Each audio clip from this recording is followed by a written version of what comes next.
좋은 아침입니다. 아침의 하나 뉴스 종합 비타민 아침의 매일경제 김우미입니다. 오늘의 일면 같이 들어가 볼까요?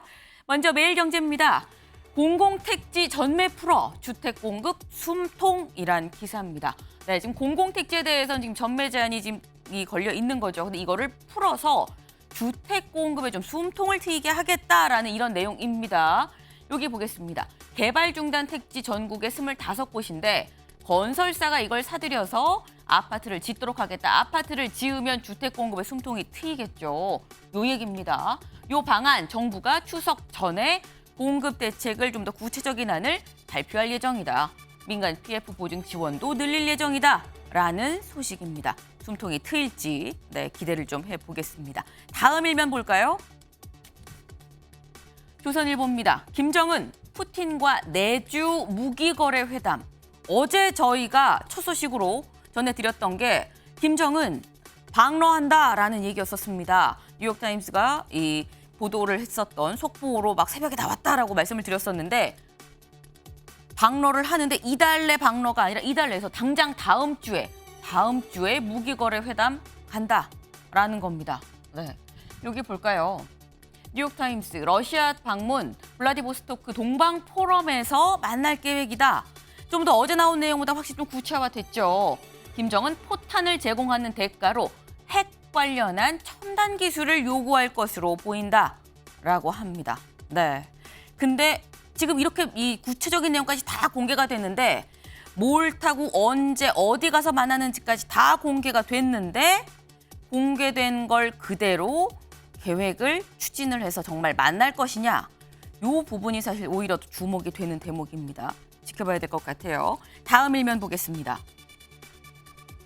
국민일보입니다. 김만배 신앙림 거짓 인터뷰는 희대의 대선 공작이다. 쌍따옴표가 붙었죠. 대통령실이 밝힌 입장입니다.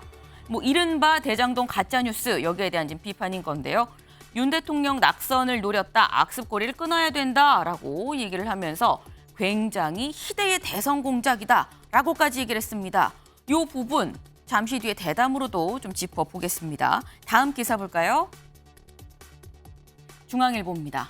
EU 빅테크 규제법 삼성 포함 여부 촉각. 네, 빅테크 규제법이 뭐냐? 그러니까 디지털 시장법입니다. 그러니까 빅테크 사업자의 시장 지배력이 너무 커지지 않도록 지금 굉장히 좀 큰 이 빅테크, 이 테크 관련한 이 기업들에 대해서 좀 규제를 하는 그런 법안인 건데 이게 지금 오늘 법은 이미 있고요. 이걸 적용을 어디에 할 건지 대상 기업을 확정을 합니다. 여기에 선정된 기업은 끼워 팔기 등등이 좀 금지가 되고 위반할 땐 세계 매출액의 10% 과징금 상당히 큰 금액입니다. 때문에 여기에 삼성전자가 포함이 된다면 상당히 삼성전자 입장에서는 악재가 될 수 있는 부분이기 때문에 여기 포함될지 여부가 좀 촉각이다라는 그런 기사입니다. 다음 기사 보겠습니다. 네, 동아일보입니다. 조용한 해고 글로벌 테크 올해 23만 감원. 네, 계속해서 테크 얘기가 나오고 있습니다. 네, 지금 이 조용한 해고 조용히 좀 감원을 올해 누적 23만 명을 벌써 감원을 했다는 얘기죠. 어디가 있느냐? 글로벌 테크 기업들, 글로벌 이 첨단 기술 기업들이 올해만 23만 명이나 감원을 했다라는 겁니다. 네, 이렇게나 많이 감원할 수밖에 없는 이유. 지금 경기 침체가 장기화되면서 결국 보이지 않는 구조 조정이 계속해서 이루어지고 있다라는 얘기가 될 것 같습니다. 다음 기사 볼까요? 경향신문입니다. 가습기 살균제가 폐암 유발 첫 인정입니다. 저희가 일전에 어떤 보도를 전해드렸었냐면 이 가습기 살균제가 폐암을 유발한다는 이 인과관계를 처음으로 이 고대 연구진이 확인을 했다라는 이 소식을 전해드렸습니다. 그러면서 전해드렸던 게 그럼 폐암도 인정이 될 것이냐라는 말씀을 전해드렸는데 인정이 됐습니다. 고대 안산병원 연구를 결정적인 근거로 당국이 136명에 대해서 구제급여 추가 의결을 했다라는 얘기입니다. 네, 사실 이런 게 과학이 발전해야 되는 이유, 또 연구가 활발히 이루어져야 되는 이유가 아닌가 싶습니다. 사진 기사 같이 볼까요? 네, 여기가 어딘가 동굴 같은 느낌도 있고요. 일단 지하인 것만은 좀 맞는 것 같습니다. 여기가 40년 만에 공개된 서울광장 바로 밑에 있는 지하 공간입니다. 네, 굉장히 넓은 공간인데 이 공간 무려 40년 만에 공개됐습니다. 서울광장 밑에 이렇게 넓은 공간이 있을지 누가 알았을까요? 이 공간 저희 MBN 기자가 직접 가봤는데요. 기사로 같이 만나보시죠. 텅 비어있는 깜깜한 통로가 끝을 알 수 없을 만큼 이어져 있습니다. 위에는 일제시대에 만들어진 것으로 추정되는 배수관에서 나오는 물이 석회석과 섞여 종유석이 나 있습니다. 알 수 없는 소리와 진동도 느껴집니다. 제가 지금 있는 이 공간 아래에는 이렇게 지하철 2호선이 지나고 있고요. 제 위에는 서울광장입니다. 바로 숨겨진 공간인 겁니다. 비밀 공간은 서울광장에서 13m 아래에 있습니다. 시청역부터 을지로 입구역을 잇는 총 335m 길이의 공간으로 1000평에 달합니다. 용도는 정확히 밝혀지지 않았지만 높이가 다른 1호선 지하철 시청역 통로와 2호선 을지로 입구역을 연결하려고 만든 공간으로 추측됩니다. 40년 전 만들어졌을 때 모습 그대로 공개된 건데 서울시는 공간 활용 방안에 대해 공모전을 통해 시민들의 의견을 듣기로 했습니다. 상징적인 곳이고 또 위에 그 시청 광장이랑도 연결될 수 있는 공간이기 때문에 백년지대의 어떤 중심 공간이 될 건데 그래서 좀 더 신중을 기하자 함께 시민들과 고민하자 이런. 선발된 시민 탐험대는 오는 8일부터 23일까지 이곳을 볼 수 있습니다. 1967년 만들어진 서울 최초의 지하상가와 지하철 2호선의 개통 역사도 배웁니다. 40년간 숨겨져 있던 신비한 공간이 어떻게 탈바꿈해 시민들을 맞이할지 관심이 모아집니다. MBN 뉴스 김세희입니다. 네, 서울 땅 한 평이 정말 비싸죠. 그런데 저렇게 넓은 공간이 무려 40년 동안이나 서울광장 밑에서 있었다는 게 참 신기하기도 하면서 놀랍기도 합니다. 이 더불어서 이 공간이 어떻게 변화할지도 좀 같이 관심이 좀 가네요. 네, 아침의 매일경제 뉴스 종합비타민 TV로 보시다가요. 궁금한 점은 유튜브 댓글로 남겨주시면 또 저희가 같이 얘기를 해보겠습니다. 오늘 함께해 주실 분들 소개합니다. 안녕하세요.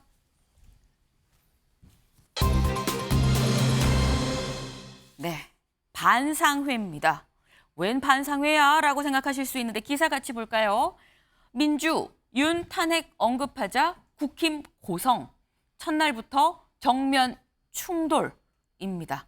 어떤 첫날이냐? 어제 대정부 질문이 있었죠. 네, 대정부 질문 첫날이었습니다. 그런데 탄핵 얘기가 나왔고요. 고성이 나왔습니다. 이 모습 직접 영상으로 만나보시죠. 직권 남용이 분명하고 대통령이 법 위반한 것이 분명한 사실입니다. 법 위반하면 결과는 어떻게 됩니까? 의원님 말씀하신 대로 많은 국민은 그렇게 생각하고 계시지 않습니다. 탄핵 갈 수 있는 소지가 충분히 있다는 말씀 분명히 드립니다.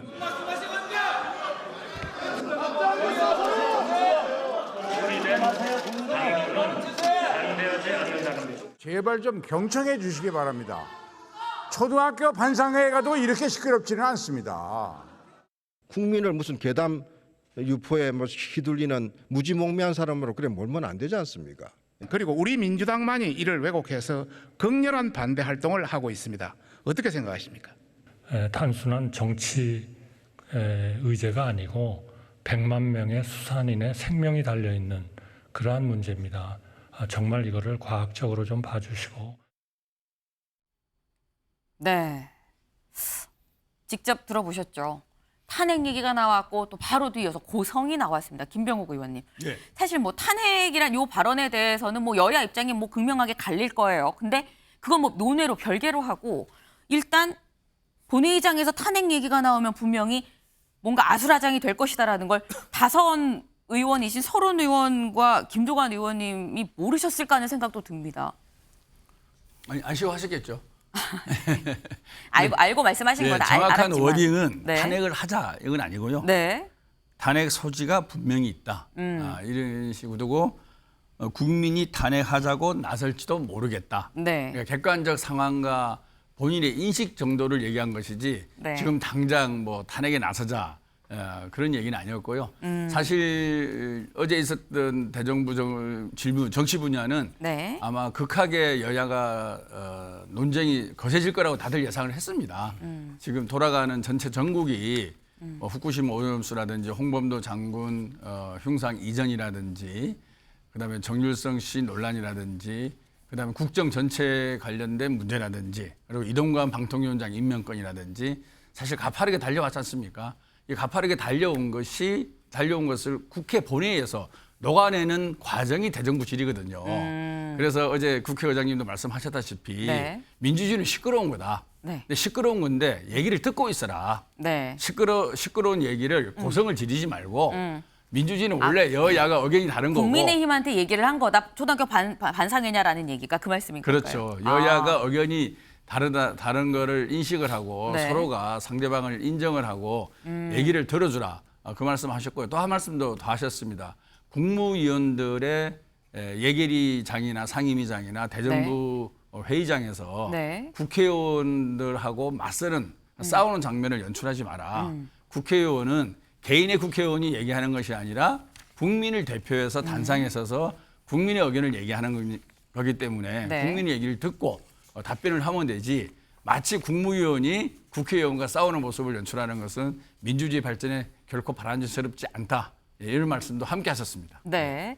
지금 윤두현 의원님, 예. 김명호 의원님 이제 김진표 의장이 국민의힘 좀 조용히 좀 하십시오라는 걸로 얘기를 한 거다라고 말씀하시고 여야가 아니라 여당에 대해서 얘기를 한 거다라고 말씀을 하셨어요. 네. 그렇게 인식하고 싶겠죠. 이제 기자 사회에는 이런 말이 있죠. 네. 마감 시간 없고 네. 이 기사 누락 없으면 할만하다라는 이야기가 있듯이 정치권에서는 좀 적게 싸우면 할만할 텐데라는 말이 있습니다. 네. 그래서 이제 이 서로 경쟁하다 보니까 쟁쟁 소리가 나는 것은 인정합니다만 도를 넘는 게 문제죠. 우리 김진표 의장께서 하는 이야기는 반상회라고 이야기하는데 거기 나가서 반상회가 아니잖아요. 그럼 거기 나가서 대정부 질문 국민을 대신해서 질문하면 거기에 걸맞는 품격과 신뢰를 주는 그런 이야기를 해야 됩니다. 그런데 서른 의원 2002년도에 어떤 일이 있었죠?